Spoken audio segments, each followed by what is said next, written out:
Opa, aqui é o Francisco Matos. Eu decidi fazer esse vídeo agora, na chegada de um passeio. Minha esposa e minhas duas filhas acabaram de descer do carro e subir. E aconteceu algo que eu tenho que compartilhar com vocês. Foram duas coisas. A primeira é que esta semana eu fui convidado a participar de um evento. Foi uma palestra onde um advogado tributarista de uma empresa de nível nacional, ela esteve reunido com os empresários do setor aqui na nossa região, um determinado setor. E quando eu estava ali ouvindo ele, eu pensei, eu tenho que compartilhar isso com o pessoal que me acompanha, que ouve os meus vídeos. E chegando hoje, então, desse passeio, aconteceu uma outra situação que me levou a gravar esse vídeo. Eu pensei, não, é agora. Eu quero compartilhar isso, eu quero falar isso com as pessoas que me ouvem. E você vai entender que é muito legal, porque é o nosso dia a dia. Você vai acompanhar que isso acontece diariamente nas nossas vidas. Um dos fatos que eu quero compartilhar contigo é que nós vínhamos conversando no carro e falávamos sobre o nome de pessoas, e isso é muito interessante, porque minhas filhas uma tem 8 anos e a outra tem 13 anos, então são duas idades maravilhosas. E nessa conversa, falando sobre o nome de pessoas, falando sobre os significados dos nomes, surgiu um nome muito estranho, que não vem ao caso aqui agora, mas a minha filha menor comentou assim, olha, ele deve ter procurado na internet, achado esse nome na internet. Só que o caso é de uma pessoa de mais de 50 anos, e a gente começou a rir, começou a brincar, e disse, não, naquele tempo não tinha internet e tal. Daí ela fez uma cara, como não tinha internet? E isso é interessante porque, apesar de ela ser nova, o conhecimento dela vem das experiências que ela tem vivido, desse período que ela tem vivido de consciência, de aprendizado, e ela não consegue entender uma vida sem internet, sem telefone celular, sem carros como a gente vê hoje. E se você tem a minha idade, se você tem um pouquinho mais ou um pouquinho menos, você viveu uma época diferente. O meu primeiro contato com o computador foi depois dos 18 anos de idade, com a internet um pouquinho depois, logo em seguida, internet de escada. Então era uma outra realidade, mas ela não, ela vive já numa era totalmente diferente. E por que eu estou falando isso? Eu estou falando isso porque na conversa que nós tivemos com aquele advogado tributarista, com as informações que ele trouxe, que ele veio falando, ele falou ali de situações, por exemplo, das mudanças que estão acontecendo e que irão acontecer. Se você tem uma pequena empresa, você já deve ter ouvido falar alguma coisa a esse respeito. As grandes empresas, elas já estão enquadradas no sistema tributário e isso, todos os anos eles precisam prestar contas, e essa prestação de contas se chama spread fiscal. Assim, a grosso modo, eles têm que informar para o governo quanto ainda existe de cada matéria-prima ou de cada produto estocado, e naquele período, num determinado período do ano, anualmente tem que fazer essa informação e tem que passar isso para o governo. O governo tem uma outra informação, a Receita, ela tem uma outra informação que é todas as notas fiscais que entraram de produto para ser beneficiado e todas as notas fiscais que saíram de mercadoria pronta ou de revenda. Então o teu estoque físico das grandes, ele tem que ser compatível. O que entrou, o que vendeu, o restante tem que estar em estoque. Então quando você informa, que você faz esse balanço, informa esse spread fiscal, é como um termômetro para eles acompanharem se você está fazendo correto ou não. Mas por que eu estou falando isso? Agora é que a gente vai chegar nesse ponto, é que isso vai ser implantado nas pequenas também, no simples, o pessoal que faz parte do simples, do super simples, é um processo que começou com as grandes e agora está chegando no nível dos pequenos. E como eu gosto muito do pequeno, de ajudar, de compartilhar, eu queria convidar você a conversar com o teu contador para você entender um pouco melhor isso, mas em resumo é isso, o que acontece com as grandes vai acontecer com os pequenos. Com a nota fiscal eletrônica, a Receita, a fiscalização sabe o que você comprou de matéria-prima e sabe o que você vendeu de produto.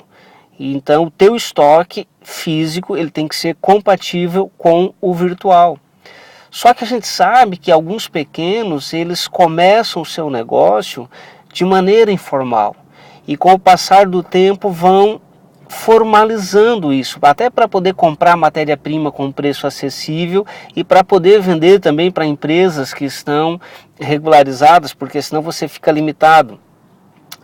E o que acontece é que cada vez mais isso vai ficar mais difícil. Então quem estiver preparado, quem se preparar, quem se formalizar e trabalhar de uma maneira correta, vai estar melhor colocado no mercado logo logo. Eu falo isso comparando com a ideia que a minha filha tem, talvez com a ideia que ela tem de internet. Talvez quando você começou, você não se formalizou e gerou uma cultura, um conhecimento e é o que você sabe fazer.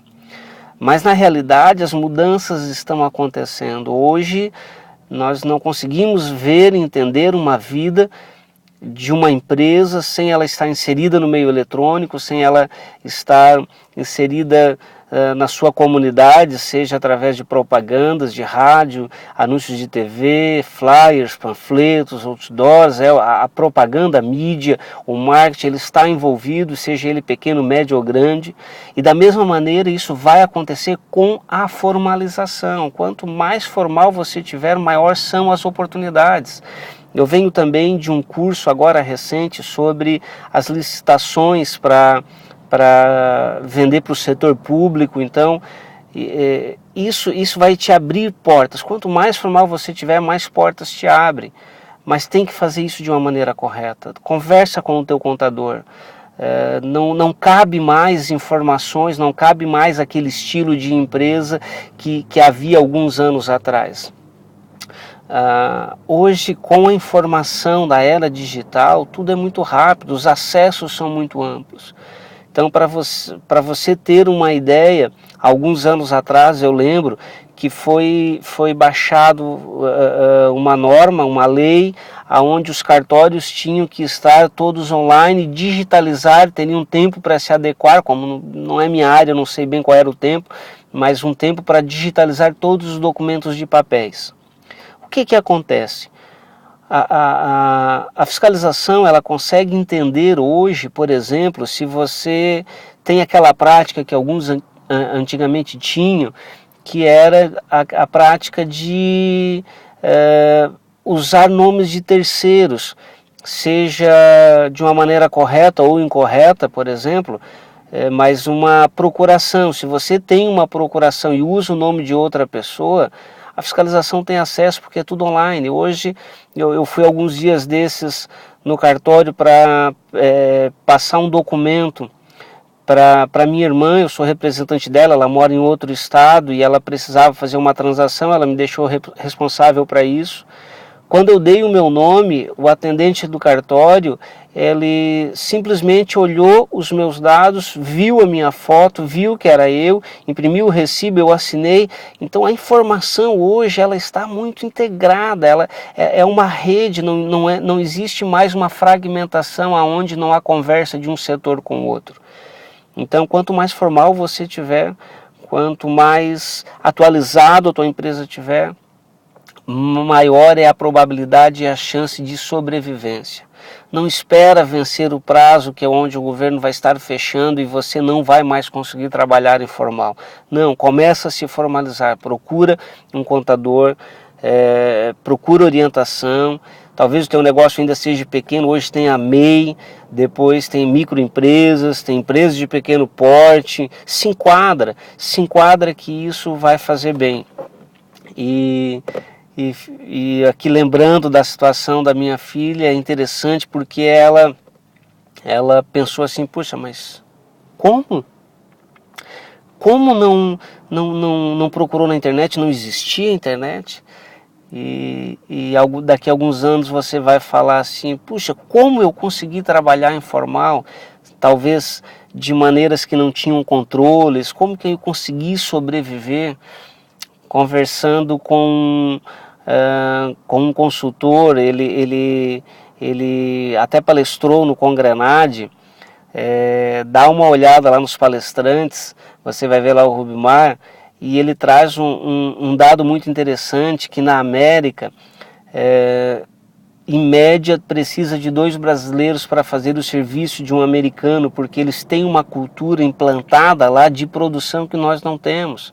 Talvez os custos estejam altos, não é por ser formal, é pela cultura de planejamento e ação e aplicação na produtividade, seja ela de vendas, nas métricas de vendas, seja ela nas métricas de produção. Esse é o grande mal.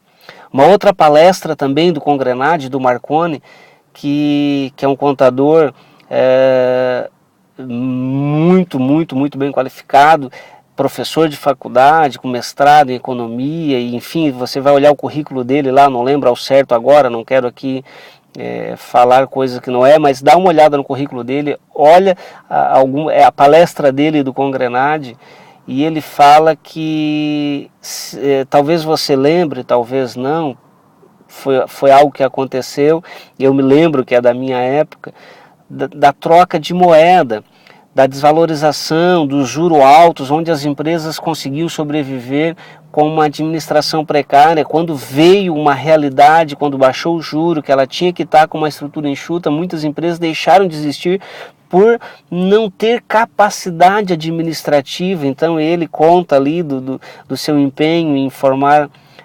profissionais, em qualificar os profissionais. Assiste as palestras lá, e eu tenho certeza que vai te ajudar, mas a mensagem que eu quero deixar aqui hoje é essa mensagem de melhorar os processos internos, de se formalizar, independente do tamanho. Hoje é mais barato você, como MEI, pagar o imposto para uma pessoa ou 2 ali, se você consegue colocar alguém para trabalhar com você, do que você trabalhar informal. Tem as questões também que você precisa provar da onde você conseguiu renda para adquirir aquilo que você tem, na questão do imposto de renda. Então busca essa informação com o teu contador. Eu tenho certeza que isso vai te ajudar e vai abrir muitas portas para você. Então um grande abraço e até o próximo.